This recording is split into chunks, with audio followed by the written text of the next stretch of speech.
Di bawah kepemimpinan Presiden Jokowi, Indonesia benar-benar tidak bisa dianggap remeh. Tahun 2016, ingat, ada klaim bahwa Natuna Utara itu masuk ke 90s line dari Laut Cina Selatan. Saya bawa kapal perang kita dan saya datang ke Natuna.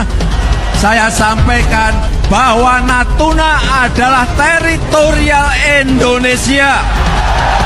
Tidak ada rasa takut sedikitpun di hati saya untuk melakukan itu. Indonesia sejak dulu kala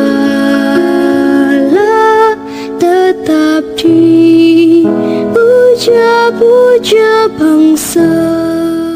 Menilik dari kejadian yang sudah-sudah, klaim pemerintah Cina atas perairan di Kepulauan Natuna, serta menuntut Indonesia untuk menghentikan kegiatan pengeboran minyak dan gas alam di wilayah perairan tersebut, kini jadi pelajaran berharga bagi Presiden Jokowi. Sebuah surat dari diplomat Cina kepada Kementerian Luar Negeri Indonesia dengan jelas mengatakan bahwa Indonesia harus segera menghentikan pengeboran lepas pantai karena lokasinya berada di wilayah yang dianggap milik Cina. Surat teguran dari pihak pemerintah Cina ini pun lantas dibalas dengan Indonesia mengklaim bahwa ujung selatan dari Laut Cina Selatan adalah zona ekonomi eksklusif milik Indonesia di bawah konvensi PBB, yaitu tentang hukum laut Indonesia, menamai wilayah tersebut dengan Laut Natuna Utara. Pada 2017 yang lalu, Cina pun keberatan dengan perubahan nama tersebut dan bersikeras bahwa jalur air itu berada dalam klaim teritorial yang luas di Laut Cina Selatan yang ditandai dengan 9 garis putus-putus berbentuk alias dengan dasar keberatan. Pemerintah Cina memang tidak hanya dengan agan sorot diplomasi, tapi segala bentuk provokasi di Kepulauan Natuna pun kala itu terus mereka gencarkan. Bahkan sampai-sampai Presiden Jokowi pun turun langsung di Natuna sebagai jawaban dan kode keras ke Cina. Bahkan Indonesia siap untuk konfrontasi dengan Cina bila sampai perairan di Natuna Selatan diklaim Cina sebagai wilayahnya. Belajar dari pengalaman ini, Presiden Jokowi lantas dengan cepat memperkuat pertahanan militer Indonesia dengan membangun pangkalan militer di Natuna.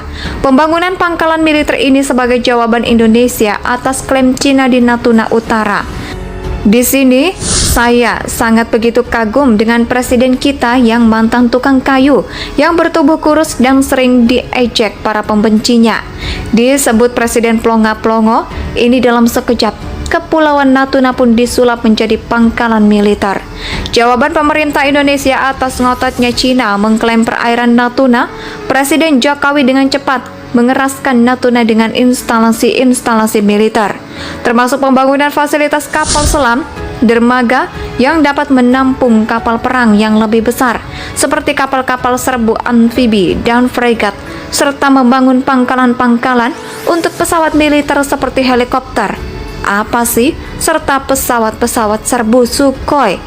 Di sini, saya sangat begitu bangga akan keberanian Presiden kita Jokowi dalam menyumpal klaim Cina dengan menyulap Natuna sebagai pangkalan militer siap tempur untuk melawan ambisi teritorial negeri Cina.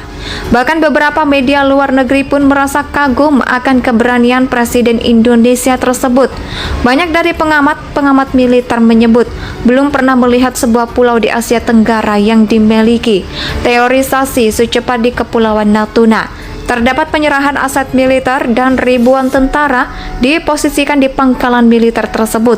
Dan hingga kini Presiden Jokowi pun terus melakukan penguatan pertahanannya di Kepulauan Natuna untuk mengantisipasi gangguan di Laut Natuna yang berdekatan dengan Laut Cina Selatan tersebut. Andai ini dijamin presiden-presiden sebelum Jokowi, entah apa yang akan terjadi. Sedangkan di era sebelum Presiden Jokowi, 20 Sipadan dan Linggitan sudah lepas dari NKRI karena diklaim oleh negeri jiran Malaysia. Penguatan pertahanan di Pulau Natuna terus mendapat perhatian serius dari Presiden Jokowi. Penempatan batalion komposit yang berisi satuan memukul yang terdiri dari TNI Angkatan Darat, TNI Angkatan Laut, dan TNI Angkatan Udara telah ditempatkan di Natuna.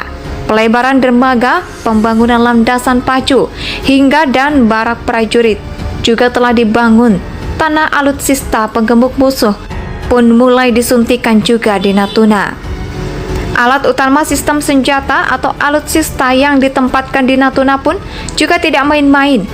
Di Natuna disiagakan 3 KRI ukuran besar sekelas fregat Bung Tomo kelas dan korvet Diponegoro kelas untuk melakukan patroli di perairan Natuna dan Laut Cina Selatan.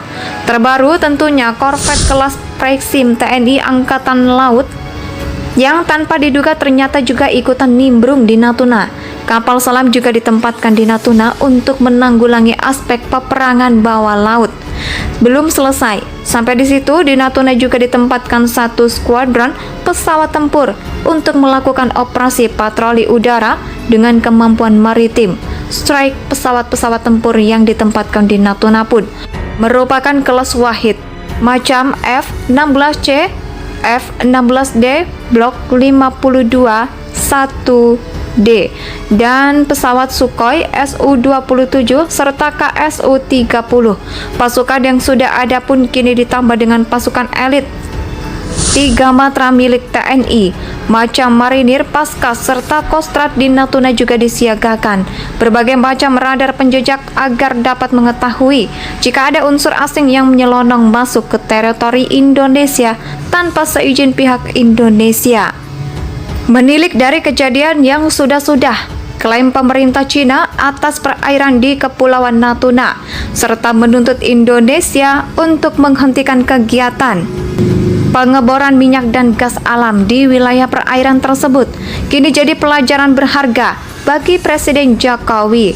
Sebuah surat dari diplomat Cina kepada Kementerian Luar Negeri Indonesia dengan jelas mengatakan bahwa Indonesia harus segera menghentikan pengeboran lepas pantai karena lokasinya berada di wilayah yang dianggap milik Cina.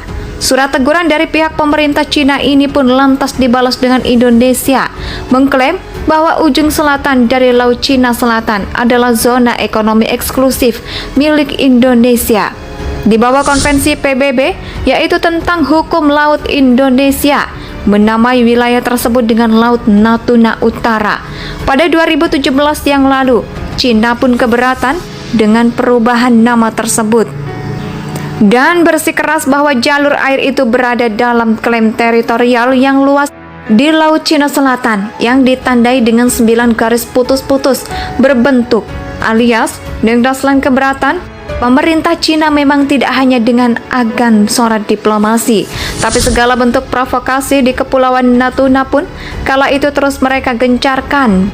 Bahkan sampai-sampai Presiden Jokowi pun turun langsung di Natuna sebagai jawaban dan kode keras ke Cina.